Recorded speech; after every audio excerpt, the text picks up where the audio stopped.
Chapter 1077. Midnight Sun Summer had come to Antarctica. The winds still brought with them a piercing chill, but it was warm enough for the snow to thaw under direct sunlight.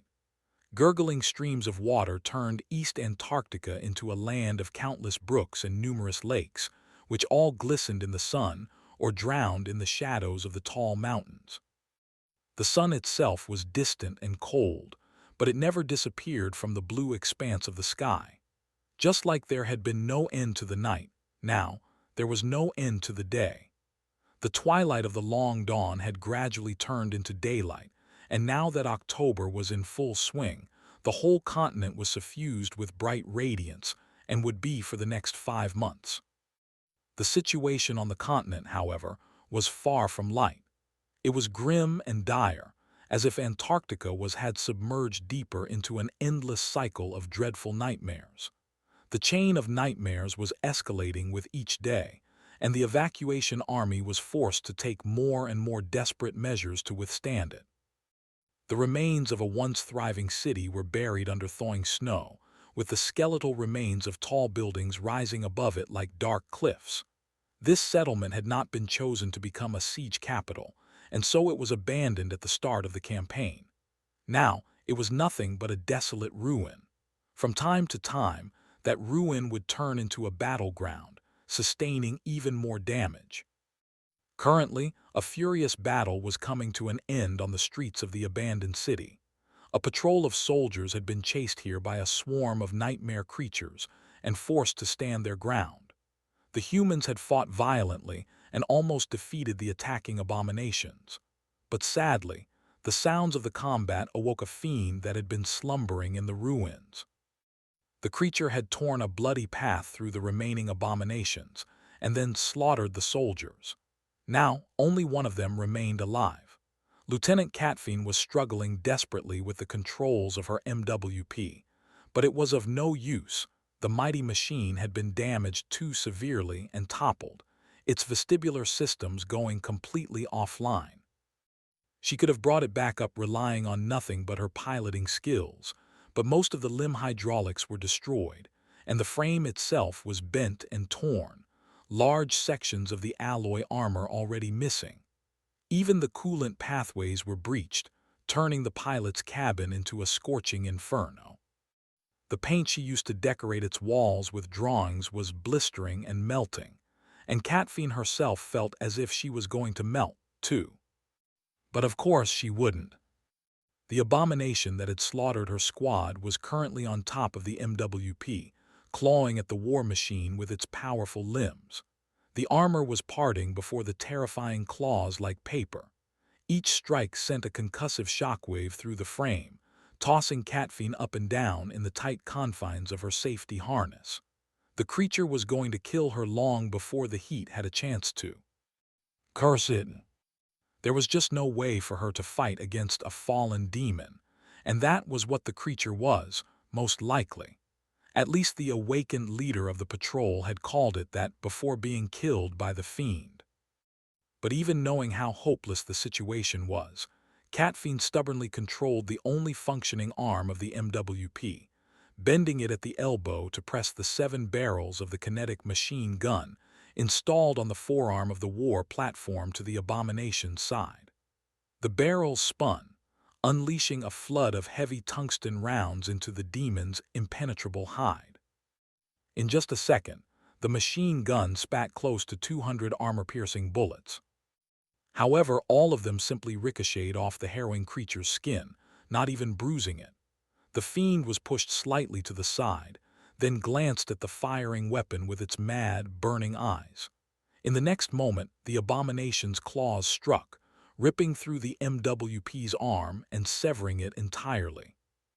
The next blow finally breached the cockpit, destroying the screens and letting Catfiend see the fiend with her own 2 eyes. She gritted her teeth. At least there's some cool air now. She knew that she was about to die. But she didn't. The battle had caused plumes of thick smoke to rise above the ruins, obscuring the sun and submerging the battlefield in deep darkness. At that moment, the darkness suddenly surged and moved forward. Catfiend blinked, thinking that she was seeing things. Two giant hands suddenly rose from the ground, grabbing the fallen demon by the shoulders. The hands had matte, inky black skin, slender wrists, and long, dexterous fingers that ended with sharp claws. These claws cut through the abomination's indestructible skin with ease. Then the dark hands pulled and ripped the fiend apart. Half of its monstrous body landed to the left of the fallen MWP, the other half to the right. A river of blood and viscera splashed, falling into the turned-up dirt. Just like that, the terrifying creature had been slaughtered. What? Catfiend suddenly felt cold. The fallen demon was a harrowing monster, so what kind of otherworldly horror would be capable of killing it with such ease? As she stared, a figure emerged from the darkness, landing softly on the torn frame of the MWP. It was a young man with porcelain skin and black hair, his eyes glistening like dark gemstones. Despite the biting cold and the nightmarish surroundings, he wore no armor and wielded no weapons. His slender body was covered only by a light tunic of black silk. When the young man appeared, the darkness enveloping the destroyed city suddenly seemed to become deeper, darker, and more frightening. The sight of him was in such stark contrast with the ravaged, war-torn ruin that he seemed more like an apparition than a living being. Catfiend gulped. The young man lingered for a moment and then looked at her calmly. "Are you all right, soldier?" "Oh gods, he speaks." It took her a few seconds to digest what the eerie stranger had just said. "And what?" He leaned forward and grabbed the jagged edges of the breach in the cockpit's armor, easily pulling the alloy apart to widen the gap. "I said, are you all right?" Catfiend lingered for a moment. Why, yes." The stranger nodded. "Good, I'm Ascended Sunless of the Special Reconnaissance Unit. You can call me Master Sunless or Major Sunless. Let's get you out of this thing." Sunny helped the pilot climb out of the ravaged MWP, then looked around somberly. The ruin of the city was covered by the signs of a fierce battle. Sadly, he had been too late to arrive. Most of the soldiers were already dead. Damn it! He had noticed the commotion in the ruins by chance, while making his way through the wilderness to accomplish a different mission. If not for the habit of sending his shadows in a wide circle around him, Sunny would have never even known that a squad of human soldiers had been trapped here. He used Shadow Step to arrive as swiftly as he could, but ended up saving only one. With a sigh, Sunny helped the young woman climb down from the wreck of the MWP, summoned the Endless Spring, and handed it to her. "Here, drink some water." The pilot kept staring at him strangely, but he was long used to such stares. He gave her some time, then took the glass bottle back and asked, making sure to keep his voice neutral. "I am sorry about your comrades, but how did you guys end up in this sector? Did you not receive the message that it was designated as a black zone by Army Command?" The young woman grimaced. "We did, sir, but by then it was already too late. We were on a routine patrol along the 17th evacuation corridor when we came under attack from a swarm of nightmare creatures. We beat them back and pursued. Sadly, a few minutes later, a gate opened right behind us. We were quickly surrounded and had to run for our lives. We ran all the way to this city and—" She sighed. Sunny awkwardly patted the pilot on the shoulder. "I see. I know a thing or two about bad luck, Lieutenant. It can get anyone. You did your best." Internally, he was shaking his head. "Corridor 17, that place just attracts trouble, doesn't it?" Corridor 17 connected one of the largest siege capitals in the region to the coastal fortress. Maintaining it was of vital importance to the evacuation effort, but recently it had become harder and harder to keep the area clean. Sunny himself was on a mission to scout out a potential threat to that corridor. After reaching East Antarctica, he had basically received carte blanche to choose any assignment he wanted, out of those suitable for an Ascended, of course. In the end, Sonny refused another command assignment and requested to be sent to the Special Reconnaissance Unit. The SRU was responsible for prowling the abomination-infested wilderness in search of targets that could pose a serious threat to the siege capitals, keeping tabs on their movements, and even attempting to lure them away from the cities from time to time. Powerful tyrants, terrors, and even titans, those were the creatures that Army Command had them observe and track. Needless to say, the task was extremely dangerous and often lethal. The SRU consisted exclusively of powerful masters, and each of them either had an aspect uniquely suitable for such work or was an absolute elite. As for Sonny, he was both. The assignment suited him fine, despite the tremendous danger, partially because it granted him a lot of freedom in his movements and actions, partially because he was reluctant to be put in charge of soldiers again. Being a leader had never been something Sonny enjoyed. The previous time was enough. It was too much, really. He glanced at the MWP pilot and sighed. Catch your breath. We can't stay for long, though. This place isn't safe, and I am on a timer. Looking at her, he couldn't help but remember the irregulars. Sonny's face darkened. Most of his people were dead now. Only Kim and Luster remained, and perhaps Quentin. There was no news of the gallant healer, so he was most likely gone as well. Luster had been shipped back to NQSC long ago. He was now slowly recovering in the hospital complex of the academy, and doing quite well. Sonny knew of it because Kim remained in close contact with the lucky guy.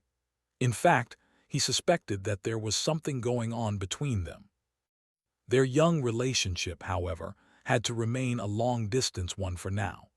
Kim herself was still here in East Antarctica, but was kept far away from the battlefield. After returning from the Antarctic Center, she had been transferred to the Strategic Intelligence Department of Army Command. Now, her aspect was being used to determine the vulnerabilities of various nightmare creatures on a wide scale, and disseminate that knowledge to the troops.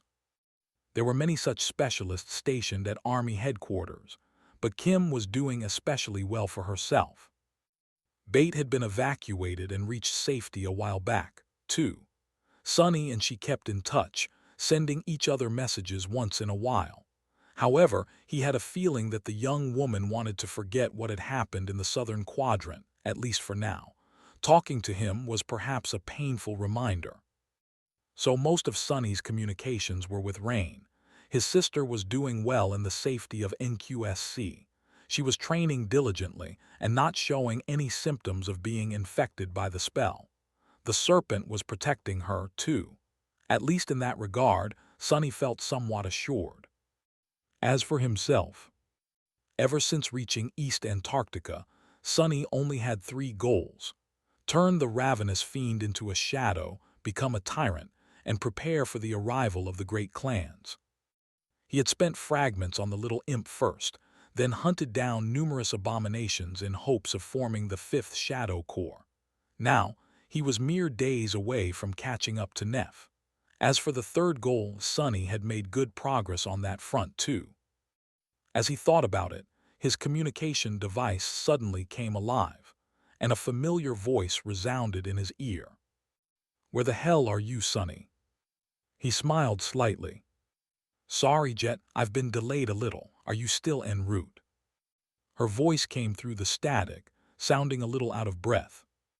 "Yeah, and I have a nasty swarm of abominations on my tail." Sonny nodded. "I'll send Mongrel your way. Lead them to the rendezvous point and she'll take care of everything. I'll arrive in a few hours." With that, Sonny glanced at the MWP pilot and sighed. "Time to go, soldier. Say your goodbyes. Then I'll bring you to the nearest army outpost." He turned away, giving the young woman some space, and looked up, at the cold sun hanging motionlessly high above. A long sigh escaped from Sonny's lips. "How bright! I never thought I would miss the polar night." The pilot did not spend a long time bidding farewell to her comrades. By that point in the campaign, everyone had experienced loss and defeat. The The soldiers had not grown numb to watching people die, but they did become used to it. Death had always surrounded those who fought against the nightmare spell, and here in Antarctica, it was even more inescapable, both for the awakened and for the mundanes. When the young woman returned, however, a confused expression appeared on her face. Sunny raised an eyebrow. "What?" The pilot pointed. Where did my MWP go?" He looked back. The wrecked war platform was indeed gone. In its place, hidden behind a pile of dirt, sat an ugly little creature. It was hurriedly pushing a piece of bent alloy into its wide, toothy mouth with both hands. Noticing that someone was looking, the creature froze for a moment and feverishly continued to chew on the armored alloy, as if afraid that it would be taken away. Sonny rolled his eyes. "That little bastard right there ate it. Don't mind him."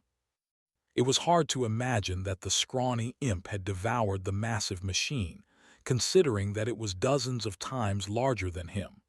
But that was exactly what had happened. Sonny did not know what kind of infernal engine was hidden in the imp's stomach, but the little guy's appetite was inexhaustible.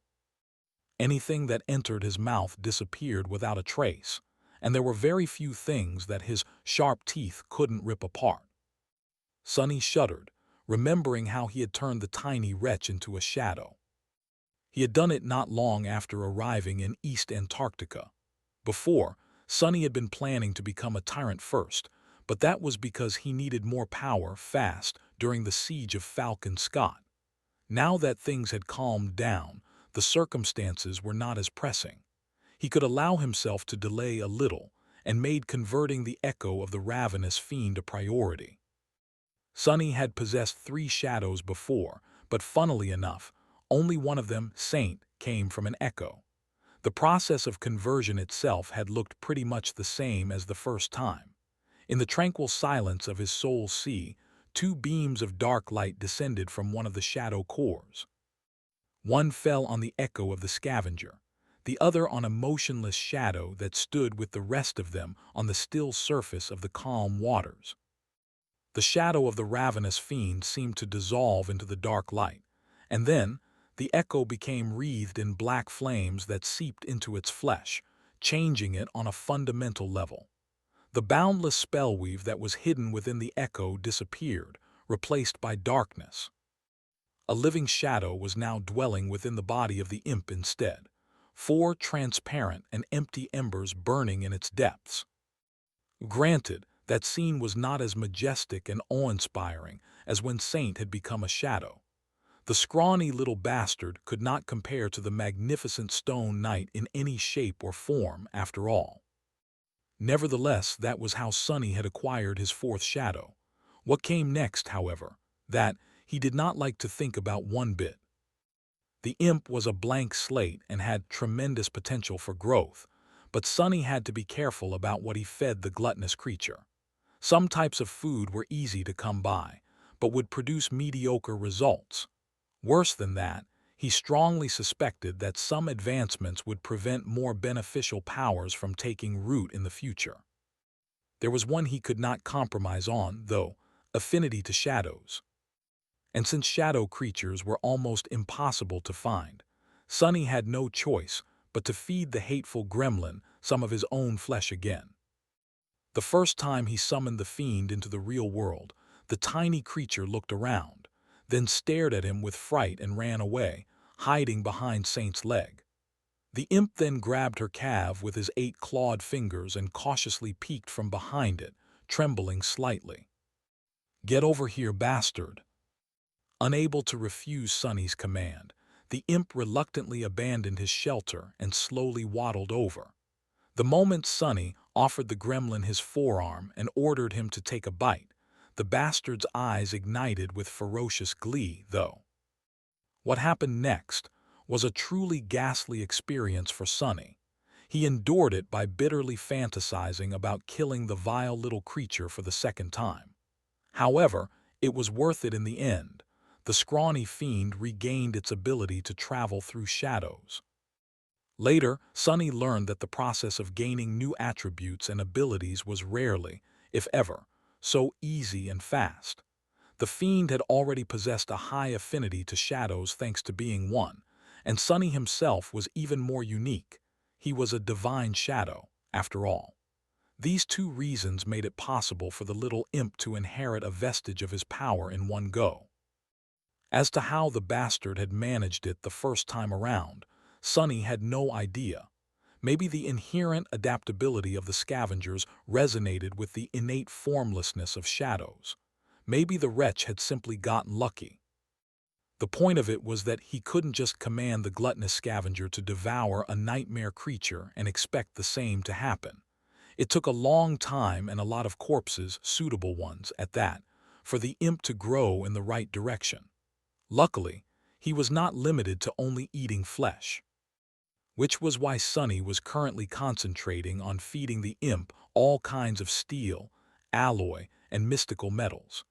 The ravenous fiend's bone armor had been rather spectacular, but he was determined to come up with something even more indestructible. Watching as the scrawny bastard hurriedly finished chewing on the last piece of the broken MWP, Sonny smiled slightly, his eyes shining with ominous glee. "Eat, eat, eat more trashling. I need to fatten you up." The imp suddenly shivered and looked at Sonny with wide, terrified eyes. Sonny suppressed a menacing grin and dismissed the imp, then looked at the pilot. "I got him as an echo. Come, let's go, we need to hurry." A scout, Sonny constantly had to traverse great distances across the abomination-infested wilderness of East Antarctica. He would usually ride atop Nightmare or glide through the shadows with incredible speed, but right now, neither of these methods were an option. His steed was with Saint, and he obviously couldn't leave the stranded MWP pilot behind by turning into a shadow. Theoretically, Sonny could carry the young woman on his back and run, which would be faster than limiting his speed to that of a mundane human, but he was not too desperate to save time. There was an army outpost relatively close to the ruined city, and although normal patrols would be slaughtered if they tried to take the convenient shortcut, nothing that dwelled there could threaten Sonny. As they followed a small river that snaked between barren hills, Sonny summoned the runes and glanced at the list of his shadows. It read: Shadows, Onyx Saint, Soul Serpent, Nightmare, Ravenous Fiend. Sonny concentrated on the last string of runes, summoning a detailed description of the little bastard. Shadow, Ravenous Fiend. Shadow rank, Transcendent. Shadow class, Devil. Shadow description: a pitiful little creature traveled through a nightmarish land, harboring a bitter grudge in its tiny heart. Driven by resentment and spite, it suffered many trials and conquered untold dangers to become a marvelous devil. But fate was unkind. The ravenous devil met a much more terrible fiend and turned into his shadow. Sonny stared at the runes with a bleak expression. The spell had always liked to tease him. At least he thought that it did, but this one was just unfair. How come I'm the fiend? The bastard literally has the word fiend in his name. Shaking his head, he moved past the description and continued to read. Shadow attributes: Lucky Marvel, Ravenous, Shadow Sworn, Lesser Iron Body. Lucky attribute description: this shadow is favored by fortune. Sonny sighed. His own attribute, faded, attracted both incredible and absolutely terrible luck. The imp, however, was blessed with only good fortune. It was most likely the small scavenger's very first, innate attribute. No wonder the bastard had survived meeting him twice. Damnation. Peeved by the blatant unfairness, Sonny continued to read. Marvel attribute description: this shadow is a marvelous learner. It is stunningly keen and supremely adaptable, absorbing new knowledge with astonishing speed. Lucky and smart, well, who cares? At the end of the day, it still didn't help him survive meeting me for the third time. If the wretch was so smart, he should have avoided me like a plague. Sonny had seen these descriptions before, of course, but he still couldn't help seething over them. Ravenous attribute description: This shadow possesses an insatiable hunger and a frightening potential for growth. The more it eats, the more it will grow. This attribute already seemed rather great, despite the fact that the imp had not grown even by a centimeter in the last 2 months. Sunny had fed him literally tons of armored alloy, as well as the corpses of many nightmare creatures with steel-like carapaces. He had no idea how much the little fiend had to gobble up to become bigger, but knew that the result would be worth it. The true benefit of the ravenous attribute was much more subtle, though, and incredibly precious. It was the fact that, unlike Nightmare and Saint, the imp did not need to consume memories to rise to a higher rank. There was no counter of shadow fragments. Instead, the fiendish shadow simply had to devour. It could become a supreme devil by simply devouring nightmare creatures or any creatures, really, in great numbers. The more powerful, the better. That put Sunny, who was already suffering terribly from the need to procure countless memories, at ease. The imp is indeed lucky. If I had to choose between feeding memories to Saint and Nightmare or him, well, the poor bastard would have definitely starved. Sunny smiled slightly and turned his attention to the last two attributes. Shadow Sworn Attribute Description. This fiend is known to shadows. That one was without surprise and appeared after Sunny had fed the imp with his flesh. It was the same as what Shadow Blade Kurt had possessed and showed a high affinity to shadows. Lesser Iron Body Attribute Description. This shadow's flesh possesses qualities of metal. He grinned in satisfaction. Finally, progress. The Lesser Iron Body had been Nascent Iron Body before. It seemed that munching on that MWP had finally pushed the imp over a threshold. He would be much sturdier now, and in the future would even have a chance to become truly indestructible. There had to be a greater iron body as well, after all. Happy to see the ankle-biter achieving something, Sunny finally glanced at the imp's abilities. The runes read: Shadow Abilities, Scavenger, Devourer, Shadow Step. Scavenger Ability Description. This shadow can attain the traits, attributes, and abilities of the creatures it consumes. Devourer Ability Description. This shadow's teeth possess unnatural sharpness and strength. It can rend and maul even the most resilient things. Shadow Step Ability Description. This fiend can move freely between shadows, traveling from one to another in an instant or diving into them to move with great speed. And that was it. Sunny's fourth shadow. The critter was a sorry excuse of a transcendent devil, for now, but it would grow to be a real menace one day. In fact, Sunny had a feeling that the imp might just become one of the most terrifying weapons in his arsenal. The ravenous fiend had been an exceedingly dire enemy, but now that he was serving Sunny, and thus enjoying the support of a benevolent, selfless, and supremely generous master, just how much more terrible would the wretched waif become? Walking along the small river, Sunny used shadow manifestation to slaughter a nightmare creature that was waiting to ambush him and the MWP pilot, then sighed. I need to find a couple more of those iron golems I killed last week, or better yet, a whole swarm of them. A horde would be even better. My imp is a growing little wretch after all. He needs to eat. Soon they reached the army outpost. There had been a few nightmare creatures that attacked them on the way, including an especially vile corrupted monster. Sunny tore the former apart with hands woven out of shadows, and cut the latter down personally with a blade created the same way.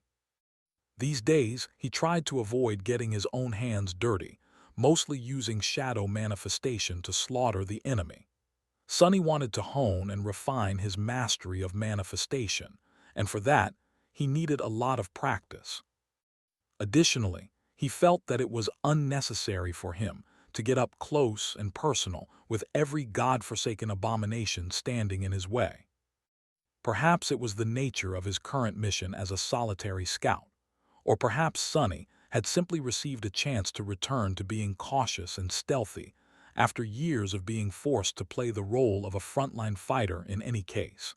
He strived to only enter melee range with an enemy if he was certain of killing the foe with a single strike. Usually one of Sonny's strikes was enough. If not, he would avoid a confrontation entirely.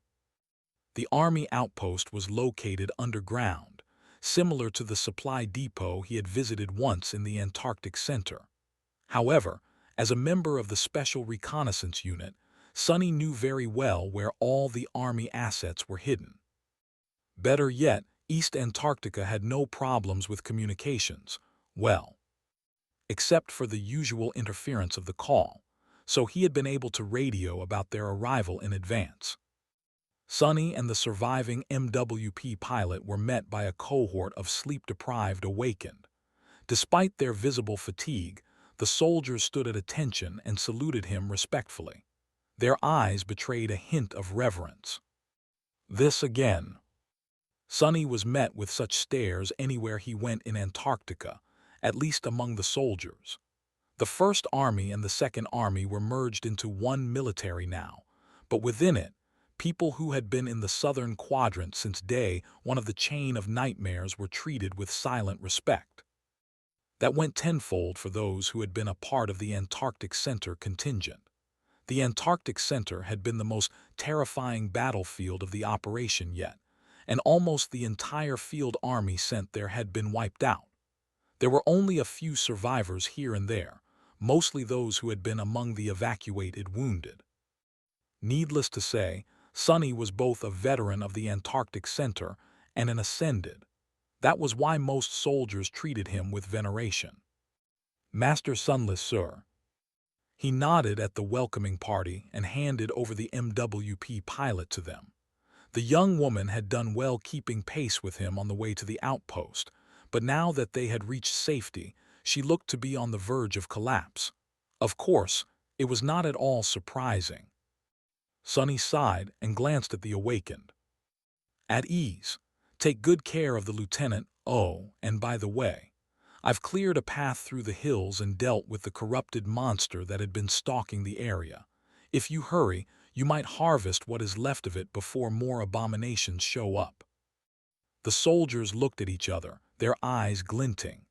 That monster had been causing a lot of trouble for the outpost, especially considering that it had blocked the pathway through the hills.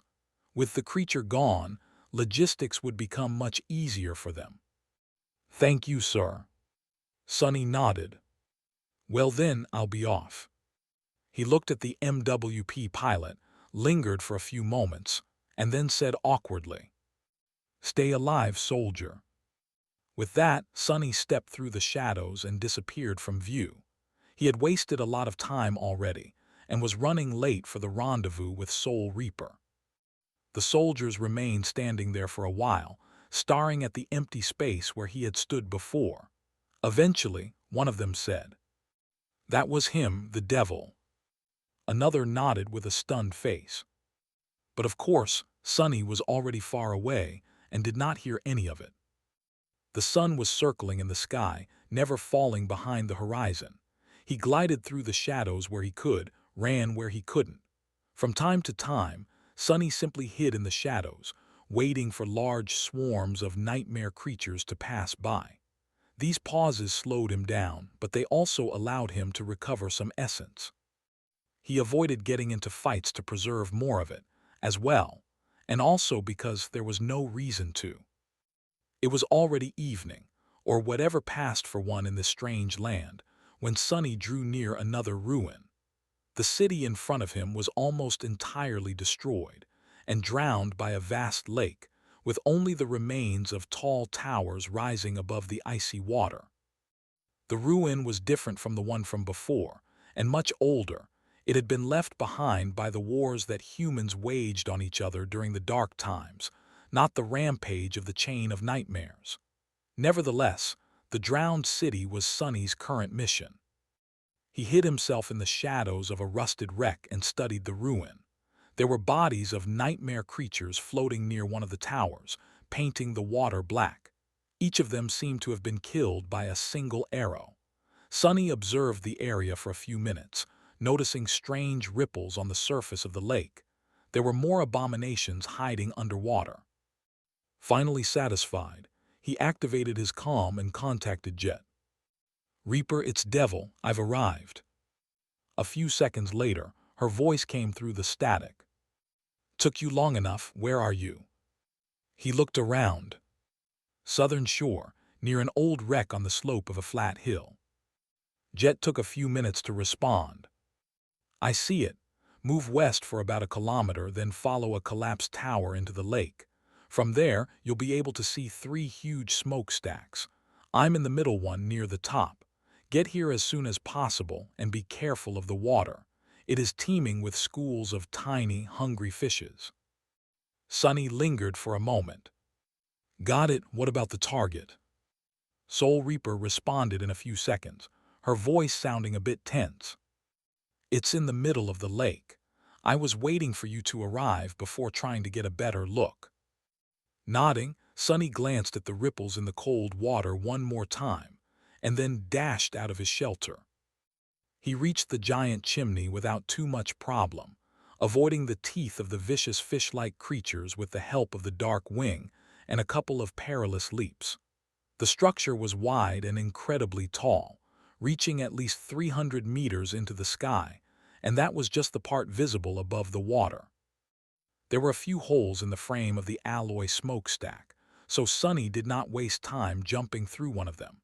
He found himself in a vast, dark well, still water radiating bone-chilling cold a few meters beneath his feet. A tiny circle of light was visible hundreds of meters above. Sunny did not know what kind of industrial behemoth had demanded such an enormous chimney, 3 of them, in fact, and what kind of poison had been billowing out of them into the atmosphere in the past.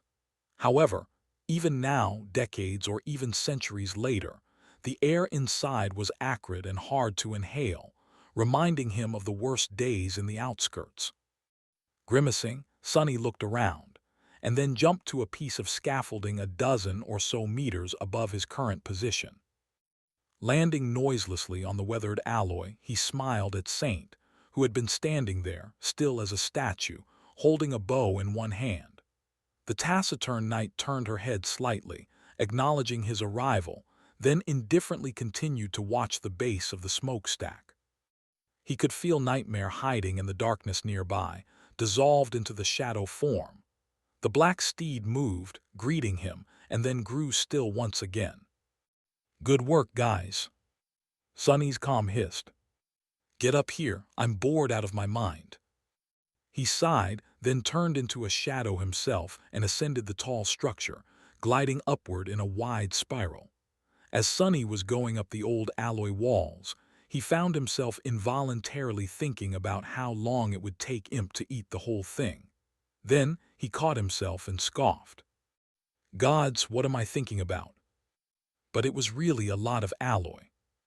At the top of the smokestack, strange machines were installed into the mouth of the well, and the walls were blackened by fire and soot.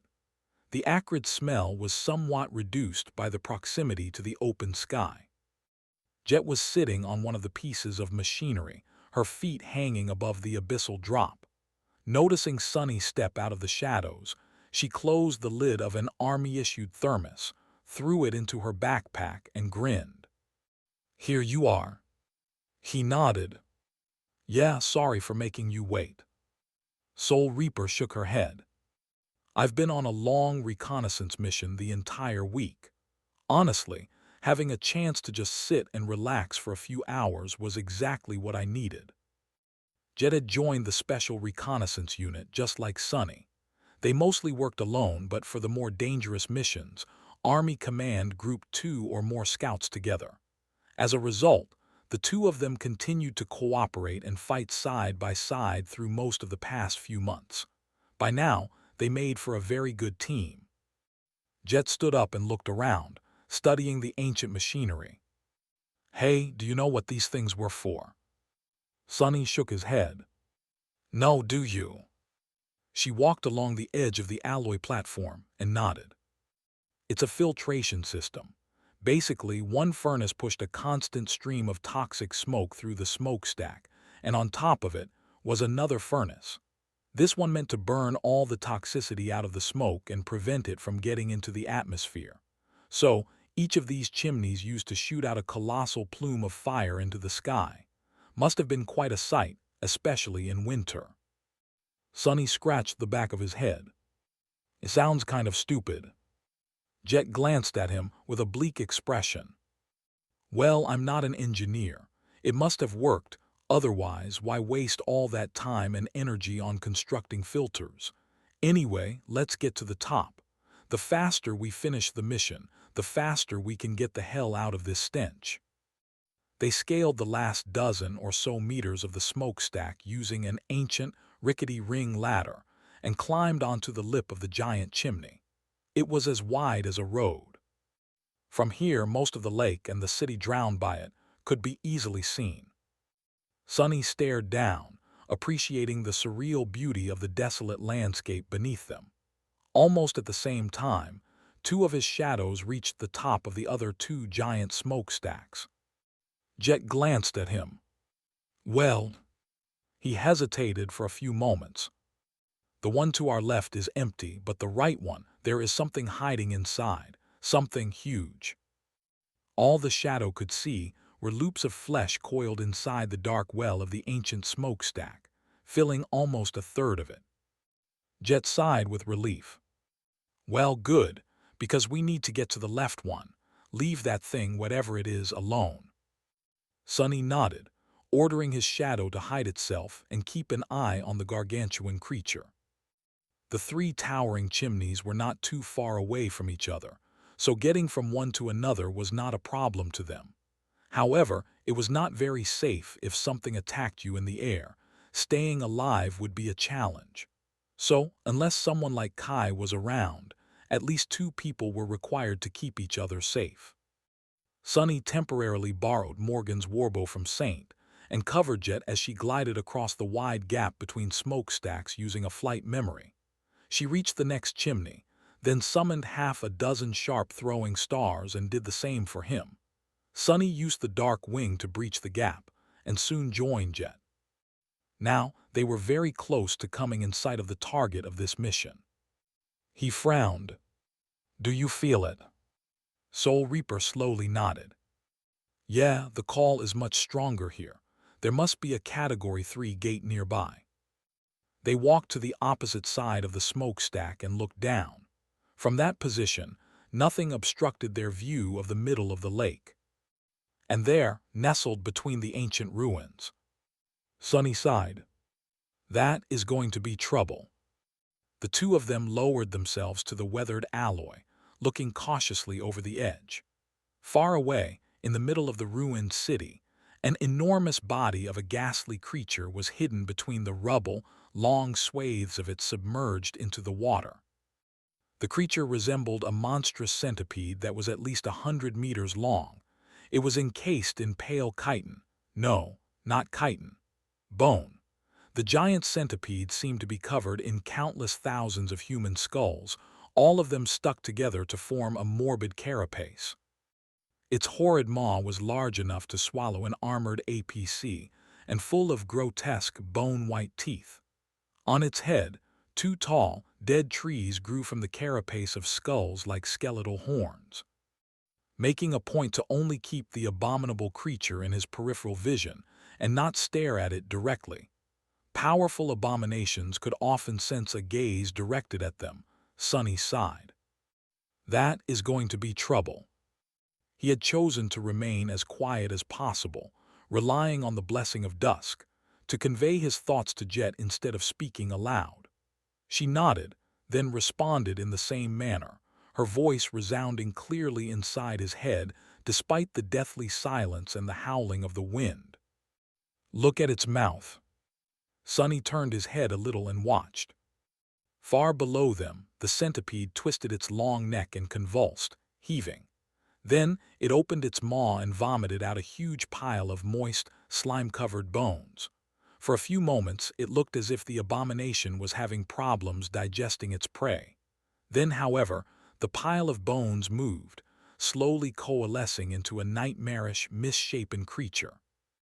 The revolting bone monster rose shakily to its varied limbs and staggered away, soon disappearing beneath the water. Looking at the surface of the lake, Sonny frowned. How many of these creatures had the centipede created already? He lingered for a moment, then glanced at Jet. It's a corrupted tyrant. She grimaced. Yeah, seems that way. Soul Reaper cautiously opened her backpack and took out several bulky devices. Those were sensor arrays and recorders the army had issued to them, all based on complicated spelltech technology. The bulk mostly came from various isolating agents the designers wrapped the sensitive internals in, hoping to negate the detrimental effects of the call. Sadly, the interference of the nearby gate was too strong for the spelltech equipment to achieve anything. After several minutes of fruitless attempts to gather data, Jet sighed, glanced at Sunny, and shook her head. He gave her a shrug. Contact Army Command, then. She remained motionless for a few moments, then moved away from the edge of the smokestack's lip and activated her military comm.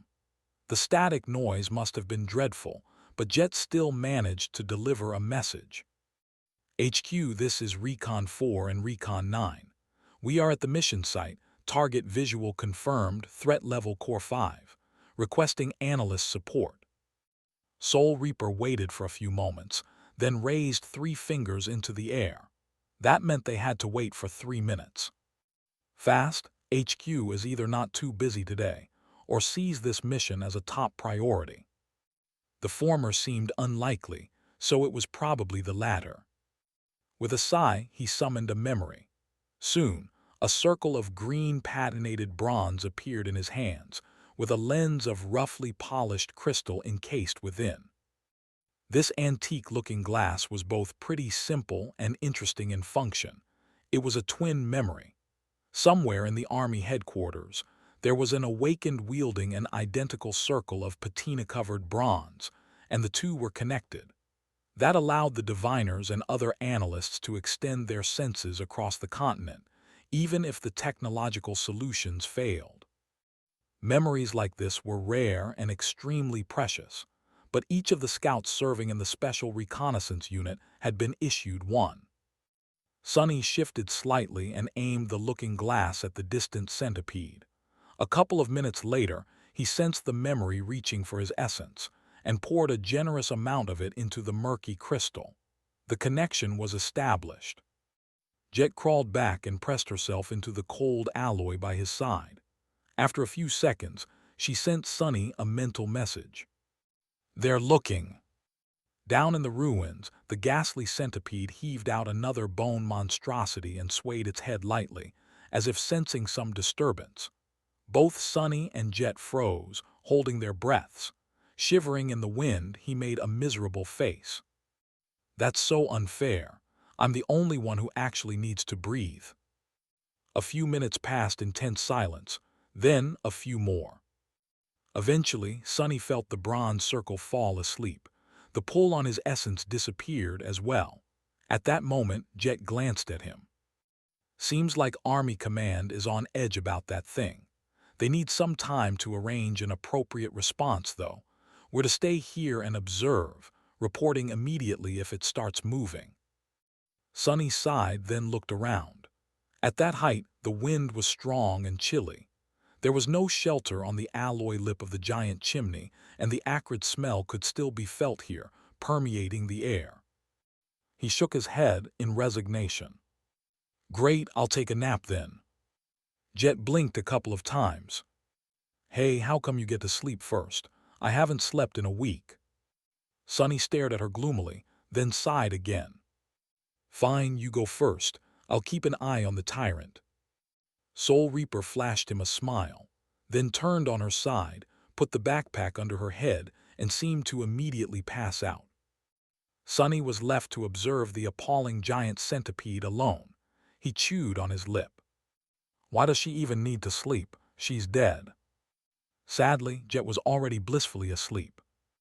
The tyrant methodically continued to create bone puppets, seemingly oblivious to the fact that it was being watched.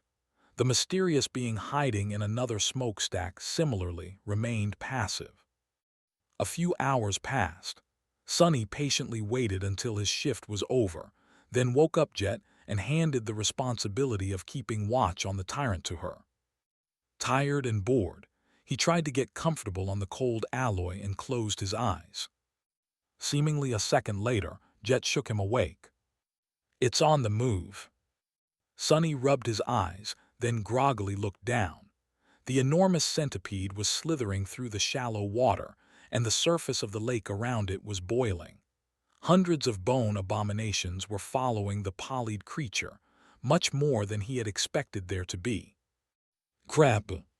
Soul Reaper was already reporting to Army Command. Half a dozen seconds later, she started crawling away from the edge. "They are sending 2 entire companies to deal with it, the Wolves and the Nightsingers. We are to follow the thing and inform Army Command on its movements, then rendezvous with the assault force and help them take the abomination down." Sonny was already moving, the bronze-looking glass dissolving into a stream of sparks in his hand. Despite the perilous situation, a crooked smile appeared on his face. "The Wolves and the Nightsingers, huh? It seems I'll get to spend some quality time with Effie and Kai soon." For the next few days, Sonny and Jet stealthily pursued the skull centipede. These days were long, tense, and perilous. Not only did they have to brave the wilderness, but they also had to keep up with the ghastly abomination while not being seen or sensed by it. On a few occasions, they had almost been discovered, barely managing to salvage the situation at the last moment. Sonny was not sure what would have happened if the creature had found them. With Saint supporting the 2 scouts from the shadows, they at least had a slim chance of slaying the tyrant, but a battle like that would be a dire one. It would have had to be one of those battles where he was forced to put everything on the line, only surviving by the skin of his teeth. In the past, Sonny had fought plenty of battles like that. He had grown so used to walking the thin line between life and death that he did not even consider such things unusual anymore.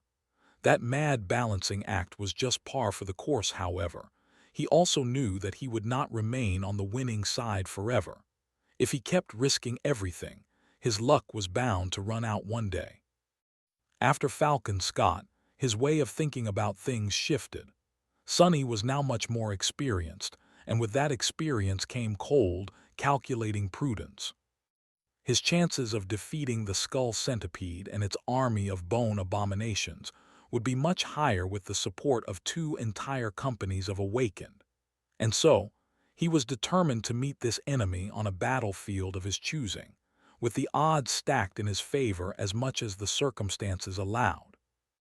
Jet was of the same mind. They followed the plan and put all their effort into remaining hidden.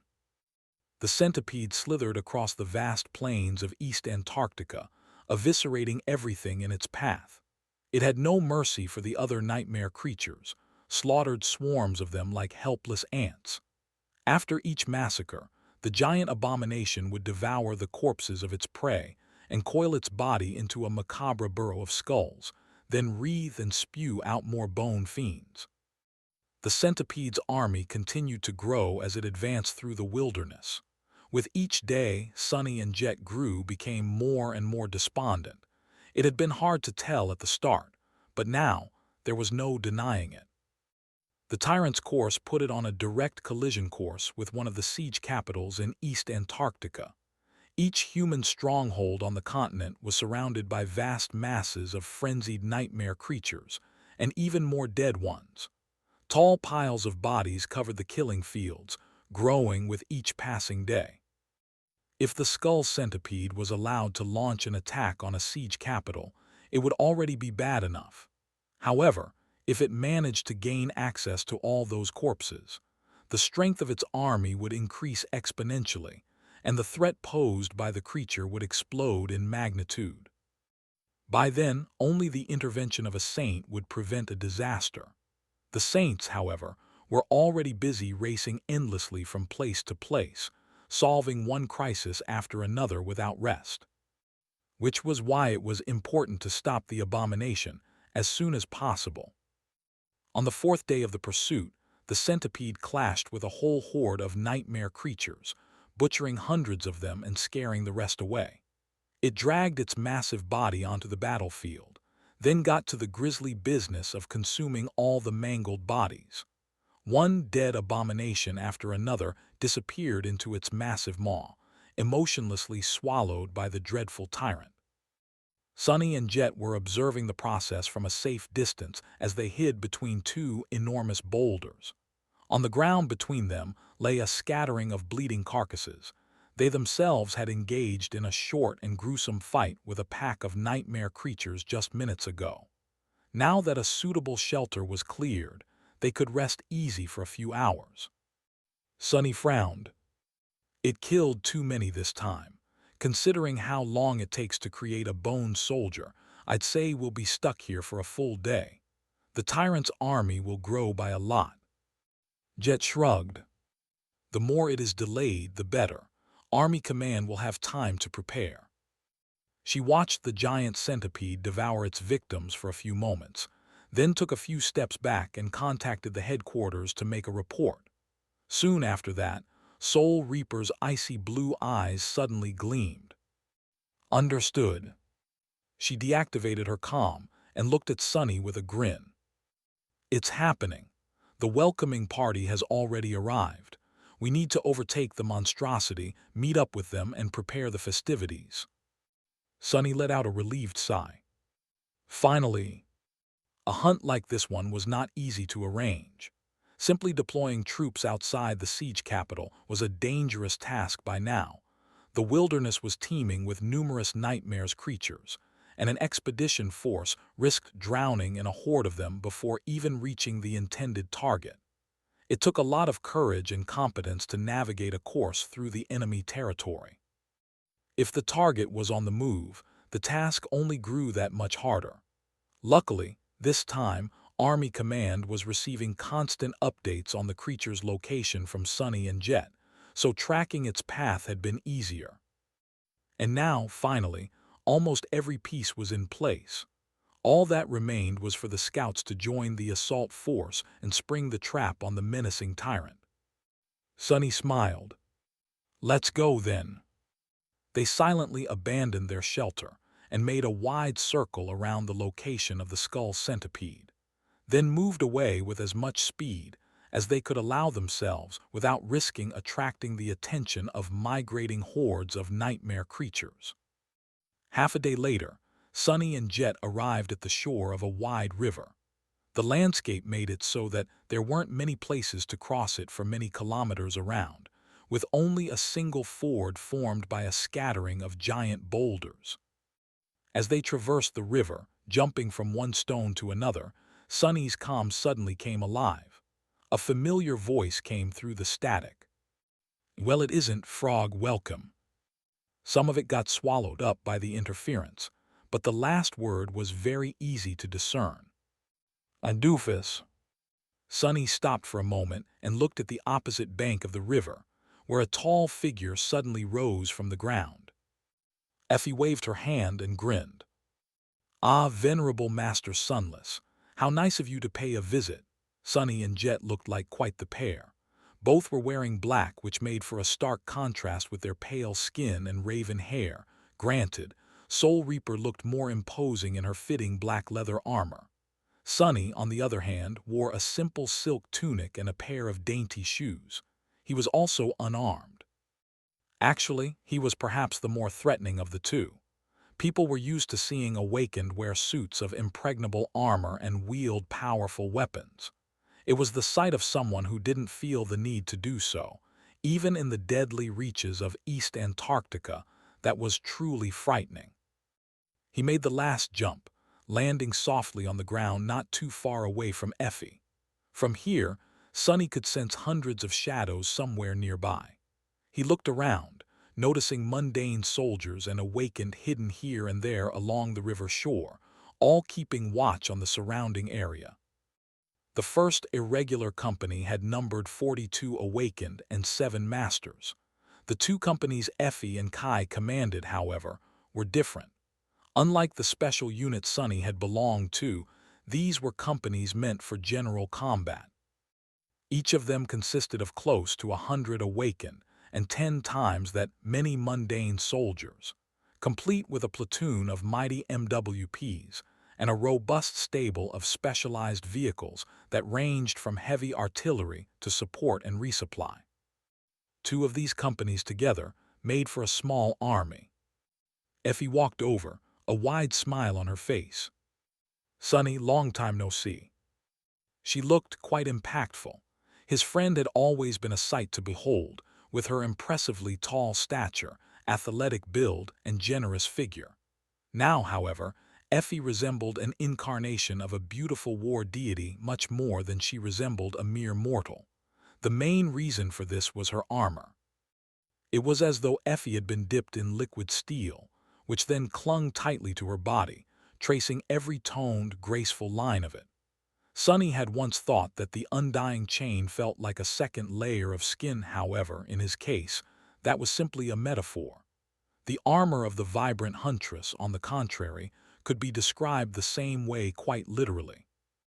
There was a piece of white cloth tied around her waist, and another one covering her chest, but other than that, Effie's whole body was exposed and seemed as if it had been cast of lustrous steel. Only her head was uncovered for now. That armor, of course, was the transcendent memory she had received after slaying one of the immortal chain lord of the Kingdom of Hope, the Sun Prince. Sonny coughed. Just looking at Effie would make one's blood run hot. But that wasn't all. Currently, she had not even activated her ascended ability. Once she did, the fire burning in the hearts of the soldiers who saw her would become quite real, coursing through their veins and granting them actual power. It was as though Raised by Wolves was sharing some of her astonishing physical might with her followers. An involuntary smile found its way onto Sonny's face. "What are you talking about? We saw each other 2 weeks ago." Effie shook her head energetically. "That doesn't count. Every time you come to the island, you and Cassie immediately slink to the basement to spend a few quality hours closely studying the floor. The two of us, though, haven't had proper fun in ages." She grinned and then shifted her gaze to Jet, who was listening to their conversation with a strange expression on her face. "Oh, and welcome to you too, Miss Soul Reaper. Thanks for keeping this doofus alive. I know he's a handful." After saying that last part, Effie lingered for a moment and winked. Jet blinked a couple of times. The two of them met a few times, but she had not really been exposed to Effie's personality before. Sonny couldn't tell if she was bewildered or amused. Eventually, Soul Reaper smiled a little. "Sure, call me Jet." He stared at them with a glum expression. "Keeping me alive, really? That's funny. Don't you have a habit of occasionally trying to kill me?" Soul Reaper's smile turned into a grin. "Oh, come on. I haven't tried to kill you in at least a couple of months, so I don't know where this is coming from." Sonny shook his head, then glanced at Effie and smiled. "It's good to see you too, Effie." He looked around and asked, "Where's the other one?" She nodded, then gestured for them to follow. "He's asleep. Now that the battle is drawing close, the two of us take turns sleeping. Both of us need to be fresh for the battle with the tyrant, while at least one has to be awake at all times before that, so that arrangement works." They walked up the slope of the shore. Gradually, the hidden camp of the small army revealed itself, with hundreds of soldiers soberly preparing for the upcoming battle. Awakened, mundane soldiers, MWP pilots, operators of combat vehicles, all of them were throwing wide-eyed glances at the three masters. "Who is that with the boss? Are those the SRU scouts? Is it me, or is our boss acting too friendly with that guy? Gee gods, isn't that Soul Reaper Jet? Holy hell, that's Soul Reaper and Devil. No way, let me see. I heard the two of them fought a corrupted titan in the Antarctic Center. That can't be right, can it? They wouldn't be alive if they did. Soul Reaper might be tough, but our boss is definitely tougher. I once saw Devil slaughter an entire swarm of nightmare creatures without lifting a finger. He just stood there, and they were all shredded into little pieces. I swear to gods it's true." Sonny ignored the whispers and followed Effie. His shadows, however, took a good look around. He was about to go into battle side by side with these people, so he had to know all about them. The soldiers of the two companies looked competent, determined, and in high spirits. The wolves and the Nightsingers were technically not counted as special forces, but among the rank and file of the evacuation army, they had already earned the reputation of elite units. They were led by two of the most fearsome masters in the world, after all. The soldiers were mixed among each other, but funnily enough, it was easy to see which belonged to which company. The wolves were more boisterous, lively, and rough around the edges. The Nightsingers were more calm, reserved, and good-natured. It was as if they had assumed the personalities of their leaders. Sonny smiled with the corner of his mouth, then shook his head. They walked along a row of camouflage tents and approached a particular one, which looked no different from all the others. Effie suddenly made a fist and banged it against her bare thigh, producing a loud metallic ring. "Wake up, Birdie. The most honest person in two worlds is here." There was some rustling inside the tent, and then Kai emerged from it, looking as handsome and dazzling as ever. No, even more so. Sonny's face became a little dull. His friend had reached borderline criminal levels of attractiveness after becoming a master, mesmerizing most mundane humans by simply appearing in front of them. But Sonny had thought that a couple of months in the mud and muck of Antarctica would rub some of that glamour off. However, he had been sorely mistaken. If anything, Kai only became more captivating. His natural charm had acquired a hint of reserved military valiance, becoming more subdued, but also much more arresting. His green eyes were still as electric as ever, but now there was a quiet, almost melancholic depth to them that made one deeply desire to comfort and console the young man. Those eyes were nothing short of compelling. Kai smiled, making all three of them, Sonny, Effie, and Jet, hold their breaths for a moment. "Sonny," ascended Jet, "it is so good to see you." Even his voice was like a soothing melody. "That bastard." Sonny wasn't even angry about how stunning his friend was. What really disheartened him was what Kai was wearing. The archer was clad in a beautiful suit of ivory armor that seemed to be made out of impregnable scales, with a few insets of burnished bronze blazing between them with reflected sunlight. It was tied at the waist by a sash of burnt umber color, which emphasized the rich auburn splendor of his hair. The armor was made of dragon scales, and was a transcendent memory Kai had received after slaying the ivory dragon Severax. Both Effie and Kai had come into possession of a transcendent armor in the second nightmare. Sonny used to have an armor like that too, which he had gotten for killing Solving for the first time. But of course, it had been destroyed by Goliath. And now he was the only person of the three without one. Ah, that really grinds my gears. Sonny winced, but was then distracted from his resigned self-pity by Jet, who smiled and stretched her hand out for a handshake. "Ascended Nightingale, I don't think I've had the pleasure of meeting you before." Indeed, this was the first time the two of them met. Sonny glanced at Soul Reaper bleakly. "At least she is not a fangirl, like someone I know."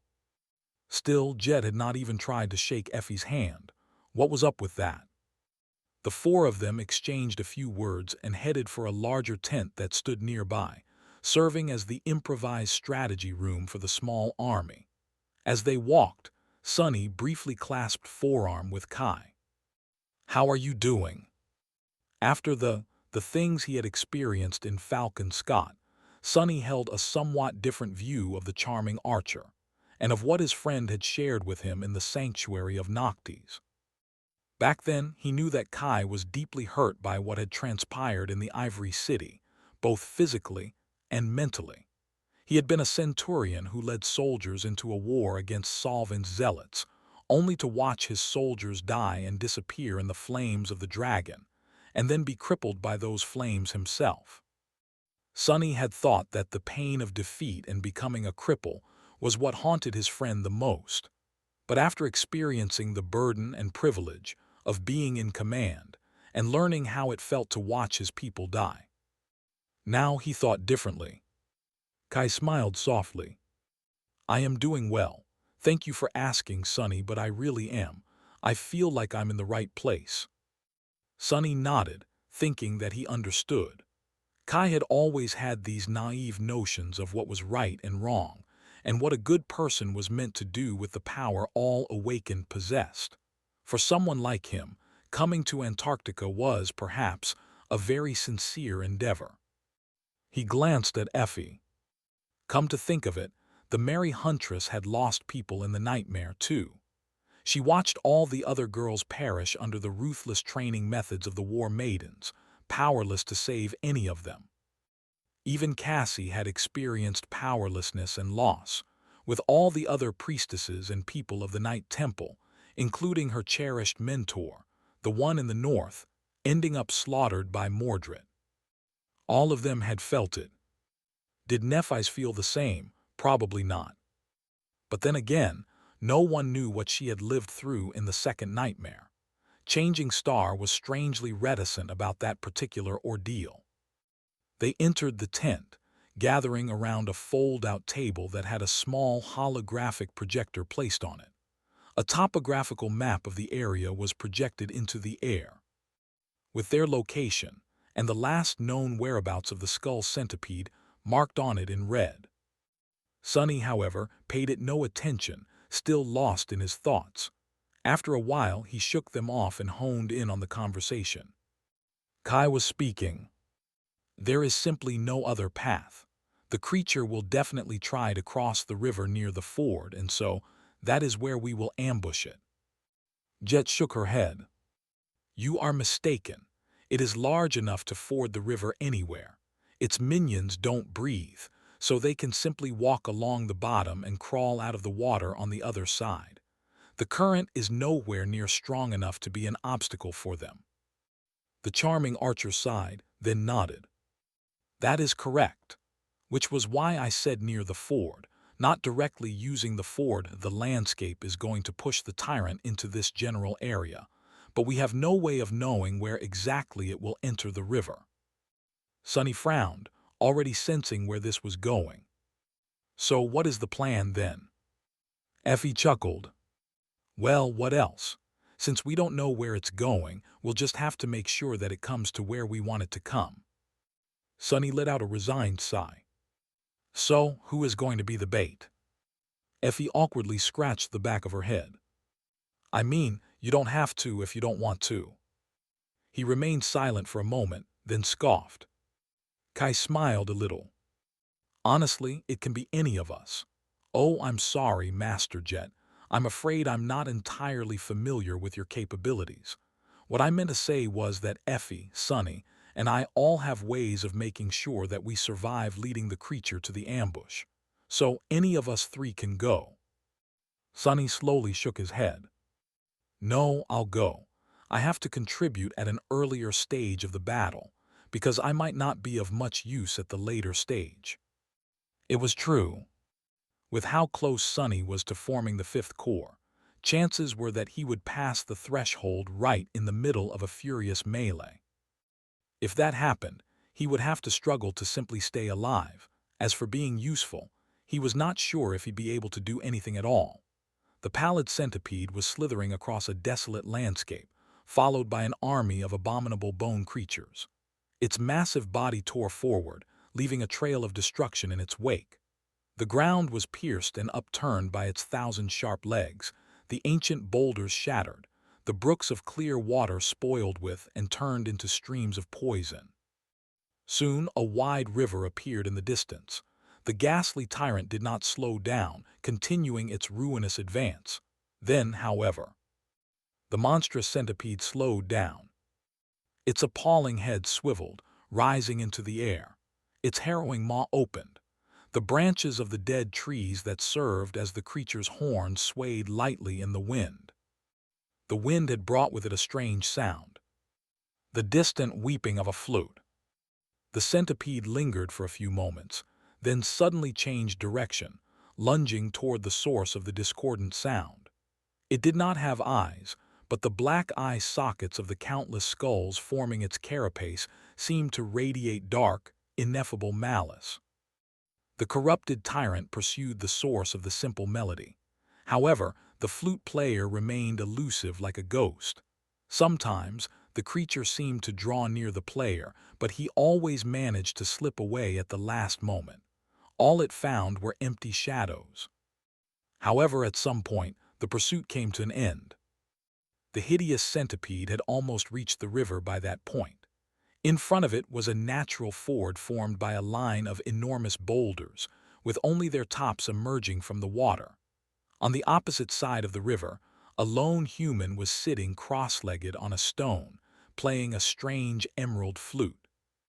It was a young man with pale skin and dark hair, wearing a tunic of black silk.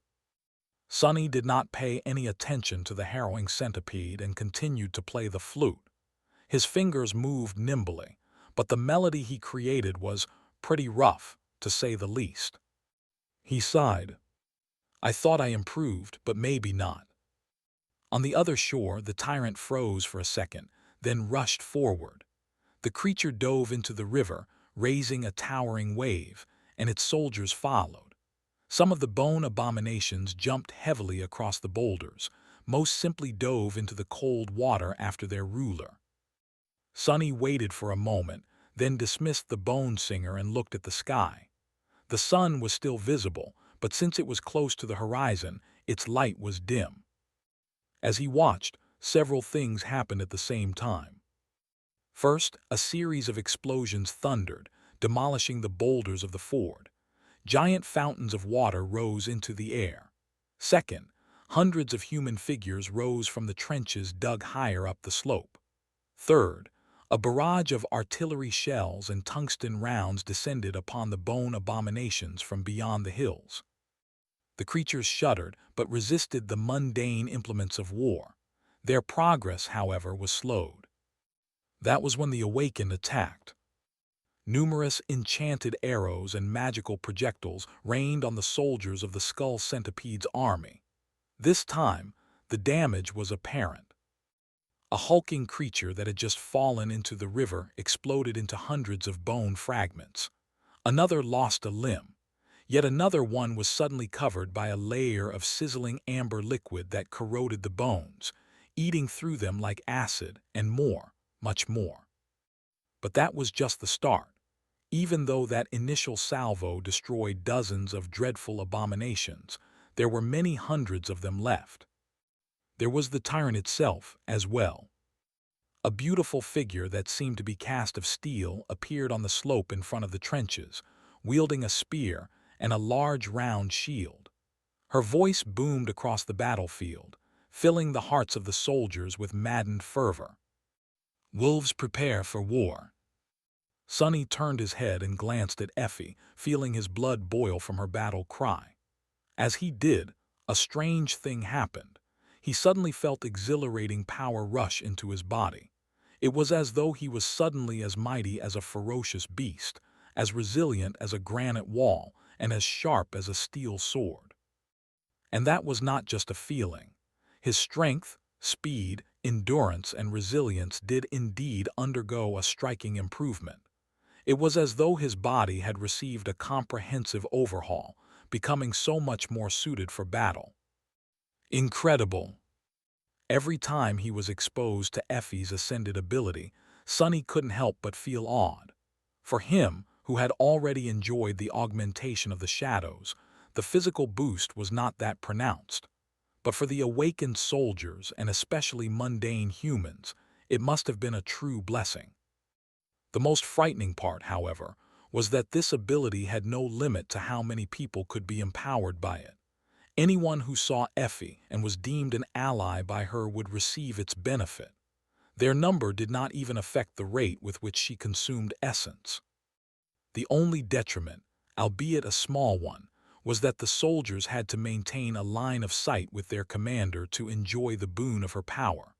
However, considering that Effie almost always preferred to fight on the front line, that was usually not a problem. Just as he had expected, the eyes of the soldiers ignited with burning resolve at the sound of her voice. The soldiers of her company suddenly raised their heads and let out boisterous howls, acting like an army of actual wolves. And then another voice joined them, this one sonorous and clear, easily drowning out all the rest. Kai's voice. When Sonny heard it, his heart suddenly shook. Instantly, all the unnecessary thoughts were erased from his head, leaving only the pure, flaming, indomitable desire to do battle. Even though this change was not physical, it might have been even more profound than the empowerment of Effie's aspect, because it affected the heart. Even Sonny, for whom the effect was somewhat muted because of how guarded his mind and soul were, felt incredibly inspired. The clarity bestowed by Kai's call would do wonders for the soldiers in this battle. Sonny shook his head slightly. Scary. Kai's ability was just too terrifying. An Ascended would most likely be able to resist it to some degree, but mere Awakened had no choice but to be compelled. As for mundane humans, if the handsome enchanter chose to misuse his powers, they would do anything he told them to. They would happily end their lives if he asked. Luckily, Kai would never do that. Instead, he used his power to inspire the soldiers and make them stronger.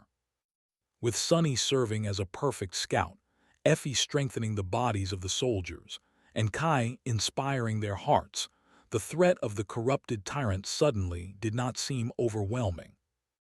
As the head of the skull centipede emerged from the water, it was met with a furious onslaught of attacks. Strengthened by their two leaders, the small army was burning with the desire and ability to win this battle. Before, the future seemed grim for the expedition force of the evacuation army. Even though they numbered more than 2,000 soldiers, with 200 awakened and 4 masters ready to fight at the front, the enemy was just too domineering. The corrupted tyrant itself was tremendously dangerous. The army of bone monstrosities was no less threatening. However, both Effie and Kai were incredible sources of strength, acting as force multipliers for the whole regiment. With their help, the power of the soldiers soared, almost balancing the scale. Sonny's and Jet's efforts were no less important. Thanks to them, the two companies had been able to choose the battlefield and prepare an ambush. Terrain advantage was extremely valuable, and so was the foreknowledge of what the enemy was capable of. That last part was, perhaps, the most precious. The two scouts had not only gathered intelligence about the location of the enemy and the number of minions under its rule. They had also provided the analysts and diviners of the army with an opportunity to study the tyrant. Thanks to that, the human force did not have to go into the battle blind. Even though they did not know every detail of what the skull centipede was capable of, they did know the most important parts. For example, they knew that the confluence of the power that the giant abomination possessed was, surprisingly, hidden in the 2 dead skeletal trees that grew from its head, serving as the tyrant's crown and horns. In fact, Army Command had gone as far as to suggest that the true abomination was not the centipede itself, but the network of tree roots that permeated its monstrous skull, growing through the creature's brain matter. As such, the small army's first goal was to destroy one, or better yet both of these trees. Without them, the tyrant would most likely lose the ability to control its bone soldiers, as well as access to its most terrifying powers. But it was more easily said than done. And Sonny currently had other things to worry about, because the centipede was going directly for him. Ignoring the squall of bullets and the rain of arrow, it rose from the river like a mountain of skulls and lunged straight at him, the giant maw opening like an abyssal gate. Sonny blinked. Are my flute skills really that atrocious? Listen, there's really no need to be that angry. A moment before the dreadful tyrant crashed into the boulder he was sitting on, Sonny leaned back and dissipated into the shadows. The centipede plunged down, shattering the ancient stone and turning it to dust. Stone shards and a great deal of dirt flew into the air, rising like a cloud. Sonny finished a backward roll much further up the slope, appearing behind the trenches and the mass of soldiers. He rose, flicked a few pieces of dust off his tunic, and glanced in the direction of the giant abomination. The skull centipede turned its head in the direction of the firing soldiers, its jaw still hanging open. Then its enormous body tensed, ready to shoot forward. Before it could, however, something flashed through the air and impacted against the tyrant's head. The mysterious projectile was none other than Effie, who had used her own body as a siege ram.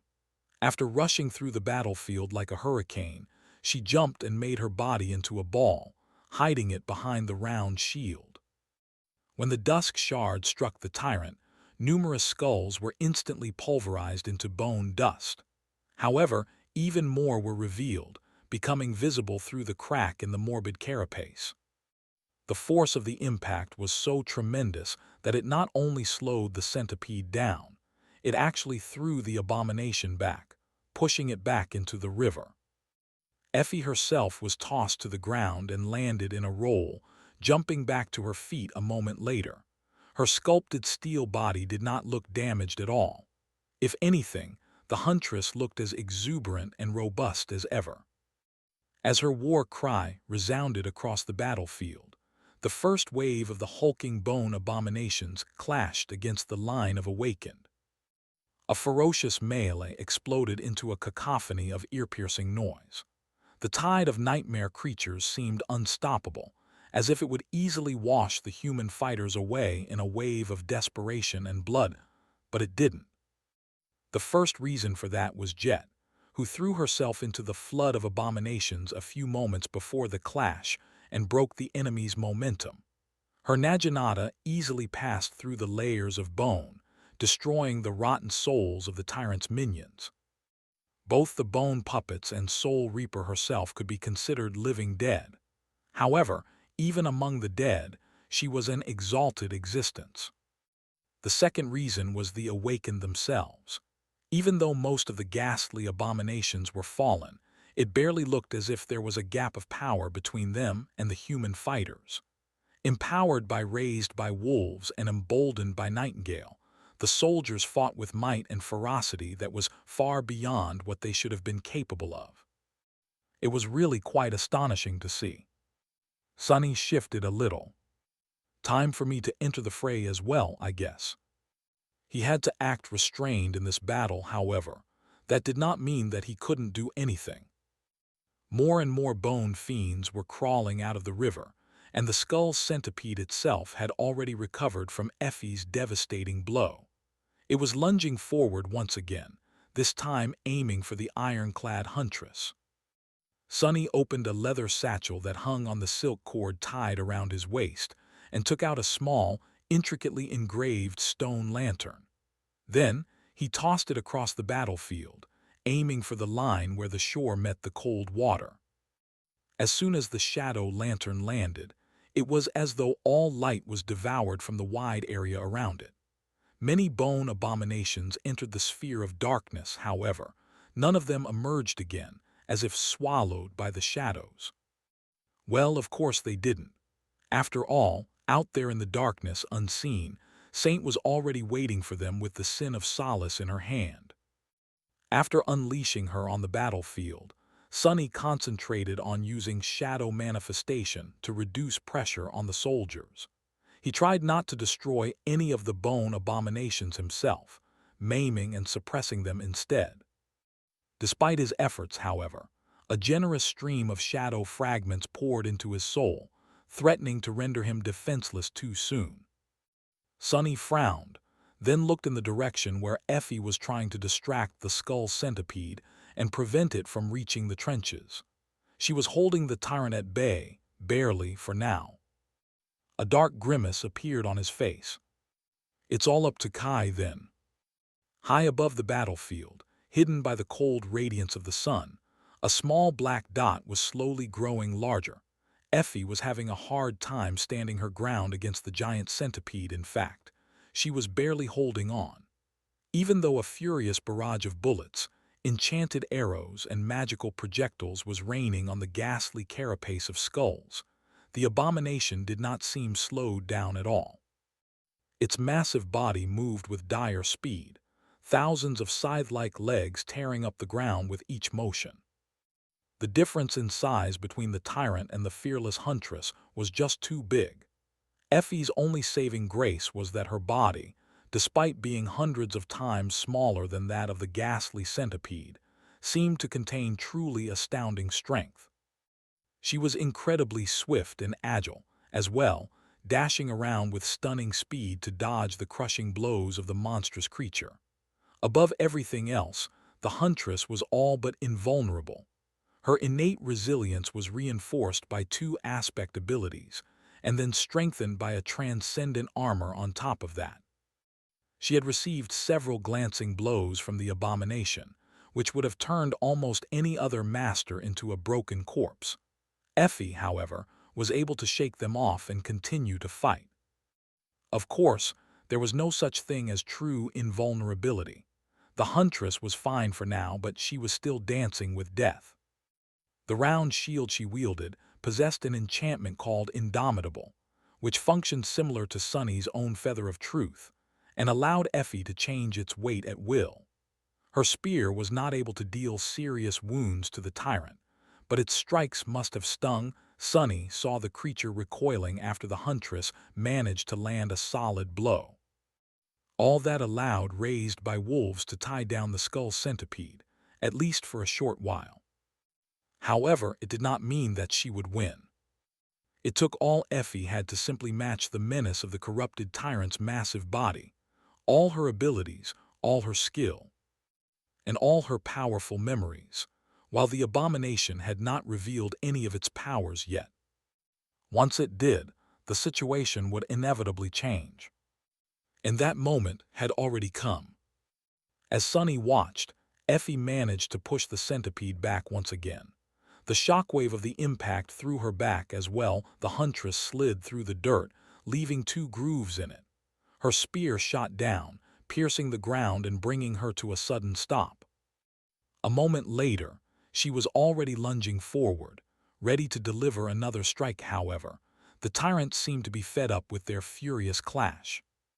The skull centipede raised its appalling head, the branches of the dead trees growing from the carapace of skulls swinging in the wind. Sunny's eyes widened slightly as he felt a sudden chill run down his spine. It was as though the wind that brushed against the skeletal branches was full of tormented whispers. A small black dot appeared in the air between the two trees. The dot warped and twisted, collapsing in on itself, and then began to grow, devouring the fabric of reality itself. It seemed as if an abyssal gate was starting to open in the air above the creature's head. Crap! Sunny instantly knew that nothing good was going to happen if the circle of darkness was allowed to finish forming. He made a move to step forward. But at that moment, a stream of light tore the sky asunder, falling from somewhere high above with inconceivable speed. It streaked across the battlefield like a flaming comet and crossed paths with the centipede's head, exploding with blinding radiance. A low boom resounded, followed by the sound of shattering wood. Kai had arrived. The plan of the battle the four masters had come up with assigned each of them an important role. Sunny was responsible for luring the tyrant to the ambush site and creating an obstacle for the bone fiends crawling out of the river. Jet was meant to lead the defenders and make sure that the trenches were not overrun. Effie's role was to stall the centipede and, more importantly, distract it, but it was Kai who was the key to their success, or failure. The whole plan depended on whether the tyrant would be able to unleash its harrowing powers. To prevent it from happening and reduce the skull centipede to a mere giant beast, the trees growing from its head had to be destroyed. That was what Kai had to accomplish. He had hidden himself high in the sky and bid his time, waiting for an opportune moment. Then, the archer plunged down, burning his essence and using gravity to reach truly astonishing speed. And now he delivered his attack, using that speed to close the trap they had set. The flaming comet was Kai himself, and he held a slender, shining saber in his hand. All of it happened in the blink of an eye. The streak of light crossed the creature's head, something flashed, and then a loud explosion boomed, washing over the battlefield. A split second later, Kai fell into the river. His speed was still so tremendous that he slid across the surface of the water without plunging into it, and only slowed down after being pushed 100 meters away from the shore. The head of the skull centipede, meanwhile, was flung to the side. One of the dead trees crowning it was completely shattered, its trunk exploding into thousands of sharp splinters. The circle of darkness collapsed and disappeared without a trace, never receiving the chance to fully form. Sunny let out a relieved sigh. It worked. The tyrant opened its maw, letting out a blood-chilling screech. The bone fiends trembled, becoming disorganized and somewhat sluggish. The soldiers roared with dark glee, invigorated by the sight of the giant creature losing one of its horns. Effie was already advancing, her spear ready to strike. Kai had managed to regain his balance and pushed himself off the surface of the water, shooting back into the sky and summoning his bow. A black arrow suddenly shot out of the cloud of darkness surrounding the shadow lantern. Empowered by Saint's transcended strength and the Death Dealer enchantment, the arrow struck the neck of the tyrant with harrowing force, annihilating layers of skulls and ripping a huge chunk of flesh out of it. However, Sunny did not pay any of it much attention, because right at that moment, the spell whispered into his ear. "You have slain a fallen monster, malignant root sapling. Your shadow grows stronger." Sunny froze, his face turning deathly pale. "Here we go again." The voice of the spell grew louder. "Your shadow is overflowing with power. Your shadow is overflowing with power. Your shadow is taking shape. Your shadow." Sunny did not have to summon the runes to know that he had finally accomplished his goal after absorbing thousands of shadow fragments. His soul was ready to form a new shadow core. His fifth one, he was about to become a tyrant. A conflicting mess of emotions rose in his heart. Of course, Sunny felt a sense of joy and triumph. His power was about to take a significant jump after all. The bleak, dreadful months he had spent in Antarctica, enduring hardships and grisly defeats, made this moment possible. In a sense, this was his reward, and so, the invisible scars he had been left with were not for nothing. On the other hand, this boon came at a very unfortunate moment. In the past, Sunny had been mostly able to time his advancements in a way that allowed him to go through the process in relatively safe conditions. A battlefield where hundreds of awakened were fighting against an army of fallen nightmare creatures, and a corrupted tyrant, however, was in no way safe. And on top of that, he had already gone through this ordeal 3 times. He knew how much it was going to hurt. Hell yes, and also damn it. Sunny glanced at the skull centipede, who was reeling from the dreadful blow dealt to it by Saint's arrow. A huge chunk of flesh was missing from its neck, with bone dust and rivers of fetid blood spilling into the river. Effie was moments away from reaching the wounded abomination, her sculpted steel body glistening in the sunlight, and Kai was preparing to draw his bow. One of the dead trees had been destroyed, which was supposed to rob the tyrant of its most terrible powers. However, the outcome of the fight was still far away from being set in stone. A corrupted tyrant was still a corrupted tyrant. Sunny felt that Effie, Kai, and Saint had a good chance of emerging victorious from that fight, but he couldn't be sure. Jet and the awakened soldiers were struggling to hold back the tide of bone fiends. Sadly for now, there was nothing much Sunny could do to help them. The rest of the battle was up to others to win. As a hint of terrible pain appeared in his soul, Sunny hurriedly jumped backwards, hiding between 2 mounds of dug-up dirt. 2 figures emerged from his shadow. One was a fearsome black stallion, the other a scrawny little imp. He gritted his teeth and looked at his shadows.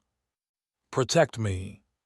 Then Sunny lingered for a moment and threw a glance at Nightmare. A cold smile appeared on his lips. "Oh, and if the little bastard does something stupid, you have my permission to eat him, Nightmare." The dark destrier snorted in calm agreement, while the imp stared at him with shocked outrage and fear. Sonny grinned, then turned white as a sheet and swayed. His hand rose, grabbing at his chest. "Argy, this is the worst." A familiar, but no less dreadful agony overwhelmed his entire being. Sonny was momentarily blinded and deafened, losing all sense of the world around him. Something was rising from the depths of his soul, tearing at it with sharp edges. The torment of it was nothing short of exquisite. He had experienced this pain several times before, but it grew more and more unbearable with each time. Human souls were not supposed to possess many cores, neither were they able to sustain them. It was only because of Sonny's divine aspect that his soul had become stronger, growing vast and powerful enough to endure the strain. Nevertheless, this was not in its nature. Therefore, the birth of a new core brought with it immeasurable pain, with each successive one hurting more. The first time Sonny had gone through the process, he had been rendered absolutely helpless, thrashing on the ground and wailing like a dying beast. The second time had brought him to his knees, making his screams echo in the desolate halls of the ruined Chalice Temple. The third time, Sonny had managed to remain silent. Up to the point when the body of the shadow spawn he had been occupying started to change, too.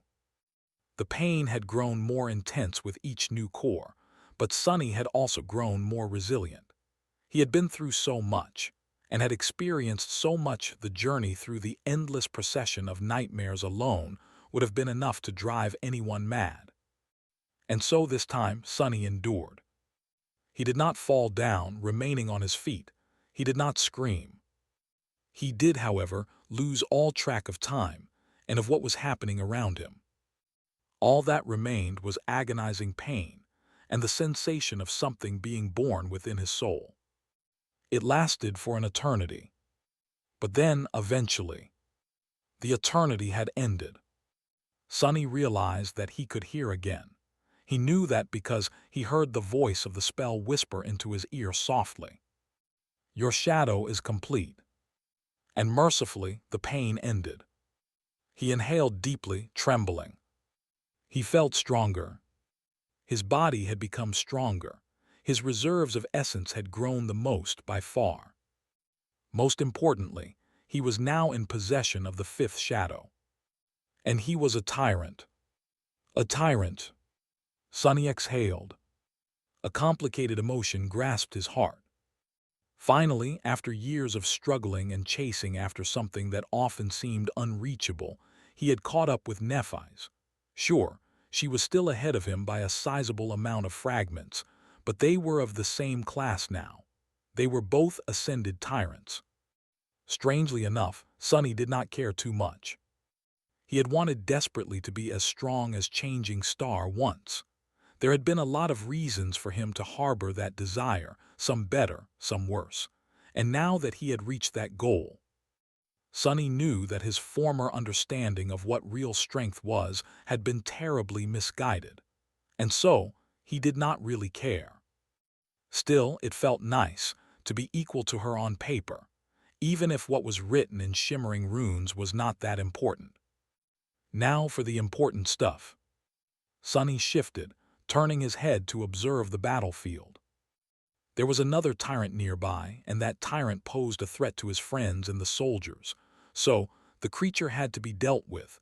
Sonny was still reeling from having his soul torn apart, then sewn back together. However, the battle was raging, so he had no time to recover in peace. That was fine. He was long used to fighting in the most dire conditions anyway. It took him only a moment to assess the situation. It seemed that he had been out of it for quite some time. The battlefield was ravaged and upturned, with the river itself slightly changing course. Its water, which had been clear once, now seemed muddy and noxious. Effie and Kai were still fighting the ghastly centipede in the shallows, with Saint supporting them from the darkness. The three seemed to be doing fine. The soldiers, however, were straining to hold their ground. The slope of the river shore was littered with shattered bones, and hundreds of the tyrant's abominable minions had already been destroyed. But there were hundreds more, and now that Saint was busy turning the skull centipede into a pincushion and weighing it down with the help of the burden of peace, enchantment of Morgan's warbow, there was no one to serve as the wave breaker against their tide. There was only Jet. Soul Reaper moved like the beautiful visage of death among the bone fiends, erasing one after another from existence, but she was just one woman. No matter how fast and lethal, she couldn't be in several places at the same time. Sonny hesitated, trying to make a decision. His instinct was to go for the biggest threat, personally removing it from the equation. However, the tyrant was still strong and ferocious. Even without most of its powers, the centipede was putting up a dreadful fight. It was hard to say how long it would take to bring it down. The soldiers, meanwhile, would continue to suffer under the onslaught of the bone fiends until it did. So what was he supposed to do? Follow his habits and race to kill the tyrant, or act against instinct and put his trust in Effie and Kai, concentrating on reinforcing the ordinary soldiers instead? Sonny sighed.